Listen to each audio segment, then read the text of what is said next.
everyone, and welcome to the Clear Cut Classroom, where we take deep dives into all things diamonds, jewelry, and now gemstones. I'm so excited to be sitting down with our gemstone expert for the day, Julia from Jewels with Jewels. Hey guys, I'm so happy to be here. Well, you know, if you are looking for an engagement ring but you don't want a diamond, you want something more colorful, we're going to talk about, what are the best gemstones to wear in your engagement ring, because not all gemstones are created equally. Okay, let's do this. So I am a gemstone dealer, if you guys didn't know that already. I work at my family's business, actually just down the street from the Clear Cut. And I'm very biased. I think of the best gemstones for engagement rings, if you don't want a diamond, are sapphires and rubies.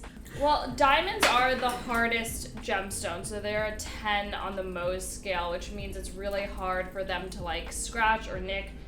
But corundum, which is what sapphires and rubies are made out of, are a 9, so they're the next hardest one. They're the next hardest one, and they're pretty good for daily wear. If Princess Diana's ring lasted her and Kate Middleton, I think it'll last a few more generations too. Definitely.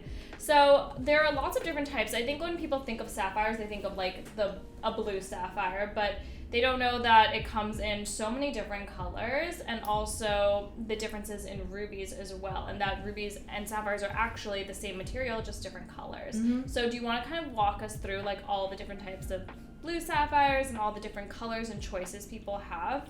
Yeah, let's do it. So the ones we're looking at today come from Ceylon in Sri Lanka, but the most famous ones are from Kashmir, a region in India, and they also come from Australia, Madagascar, and Thailand. So do they come in different hues based on the region, or how do you pick which blue sapphire is the right one? Because the ones that we have here today range from a really, really deep blue to a lighter blue. Sure. So it definitely, the region affects how they look. Not as much as you think though. So Thai sapphires tend to be a little bit darker. Kashmir sapphires have that very sweet blue color that you think of when you think of a sapphire. And Ceylon sapphires, which make up the majority of sapphires today, they can be part of any different hue. Some of them are Cinderella blue, some of them are vivid blue, some of them are royal blue. My favorites are royal blue, but everyone has their own taste. And then I know a lot of people don't even know that sapphires come in a whole range of colors. So if you're looking for a colored stone engagement ring but don't want blue, that's totally fine, because they come in pinks, oranges, yellows, and this beautiful in-between color too. Yes, this in-between color is called a paparaja. Paparajas are sapphires that are comprised of both pink and orange hues. They come from Madagascar for the most part, and they're extremely, extremely rare. So they're really expensive, right? Yeah, they're pretty expensive. They're extremely rare, and although a lot of sapphires can be called on a certificate paparajas, if you Google the word paparaja, that color basically doesn't exist. It's very, very hard to get your hands on. And they also come in greens and basically the whole spectrum of the rainbows. Got the whole spectrum right here. So if you think about a sapphire, you're not limited to just blue.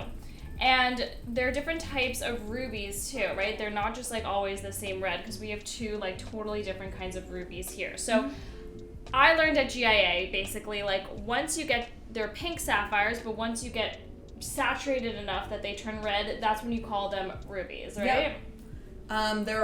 There's a whole spectrum of rubies.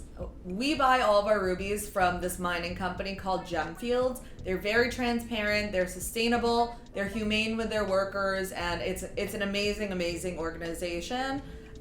Their rubies come in a whole range of colors, from a pinkish red all the way to a deep dark red.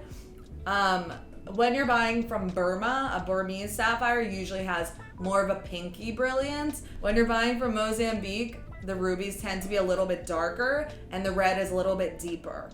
This ruby right here is the ideal color you want when you're looking for a ruby. I love it. Or at least it's considered the ideal color. This is Olivia's favorite, but I actually like rubies a little bit darker. When people refer to a ruby as pigeon blood, what does that mean? So pigeon blood, the meaning of pigeon blood depends on who you're asking. So some labs call a deep red from Burma pigeon blood. That's where the term started. It started with Burmese rubies. You cannot call Mozambique ruby pigeon blood until the last few years when labs started accepting Mozambican rubies as pigeon blood. So pigeon blood is the ideal color of a ruby. When you Google the word ruby, that color that comes up is most likely pigeon blood. Which sounds like so morbid, but that's the ideal color. I don't know why they branded it like that. There must be a story behind that. Awesome. So thank you so much. If you guys are thinking about getting an engagement ring but want something a little different, a little bit more colorful than a classic white diamond, think about a sapphire or ruby. Sapphires come in all different colors, and rubies are when basically sapphires are red.